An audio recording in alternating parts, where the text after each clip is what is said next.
everyone, welcome back to my YouTube channel. Today, I'm going to be talking about A Good Girl's Guide to Murder series. So, there's 4 books in the series. It's only 3 books technically, but there is a prequel. You don't have to read this. I read this after I finished the series, and I really enjoyed it. It was just, I think it's like less than 200 pages. I don't even know how many pages it is. It's not long, but I read it in one day. This one I do recommend reading just because it was fun. It kind of showed why the main girl, Pip, decided to do what she did in this first book. So the first book, this girl named Andy senior in high school, went missing. Body's never been found, but her boyfriend, Sal, confessed to murdering her, basically, and then committed suicide. Okay, 5 years later, Pip is a senior in high school and decides for her senior project that she's going to investigate the case and prove Sal innocent. And she has the help of Sal's younger brother, Robbie. So they basically go and try to prove Sal innocent throughout the case, or throughout the whole book. And I'm gonna be honest, I didn't like this book after I finished reading it. I read this in August, around the time I was really starting to get into reading. It was my first murder mystery book that I read, and I just didn't like it. It was out of my comfort zone, and I wasn't a huge fan, although I did read it in 2 days. I couldn't put the book down. So, that makes no sense. I know this, but I think if I were to read it again, I would love it. So I do want to read it again soon. But yes, I wasn't a huge fan of it. I finished it and I could tell it was a good book, but it wasn't my type of book. Like, I already knew people that I would recommend it to, and I knew I wanted to continue the series. I just wasn't a huge fan of it. So yeah, but then I read Good Girl, Bad Blood. I read this a few months after reading the first book, and I loved this book so much. Like, the things I didn't like about the first book weren't in this one, and it was just really good.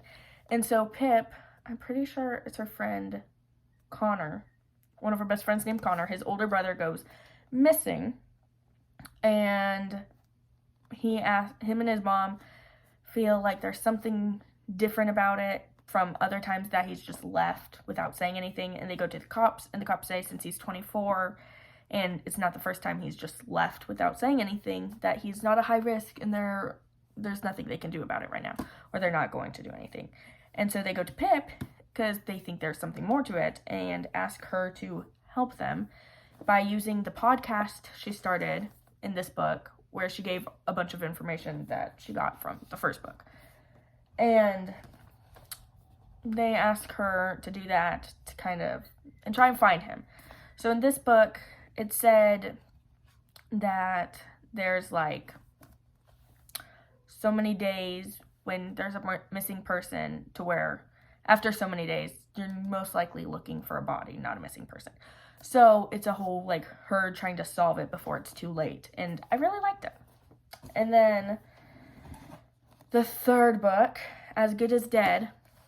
This book is unlike any book I have ever read before. It was like crazy.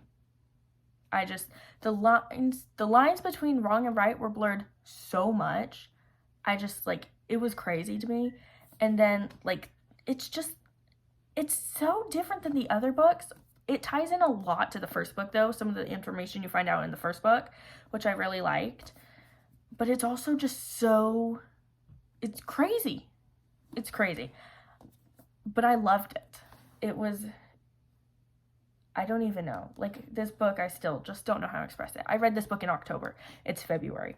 And I don't even know. It's crazy. I don't know how I feel about it being the end of the series. Like, I wish there was more of the characters. Like, I want to see more of them the way it ended. I have a couple questions. And, yeah. But,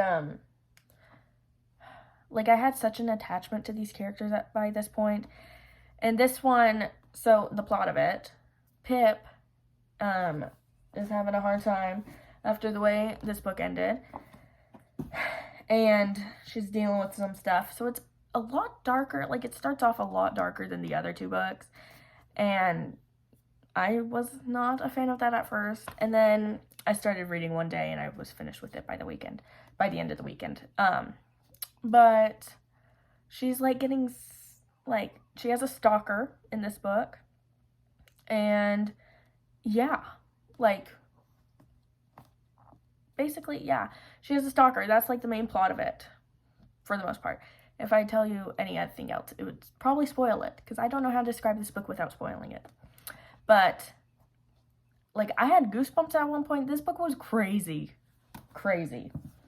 But yeah, overall, I highly recommend this series. These books, like, I think about this series all the time. It's a great series and I highly recommend it. And one of the things about it is I don't like scary things, and these books were not scary, which I was very appreciative of. They were just so good, and I think Holly Jackson did such a great job with it, and, like, phenomenal. Highly recommend these books. So, yeah.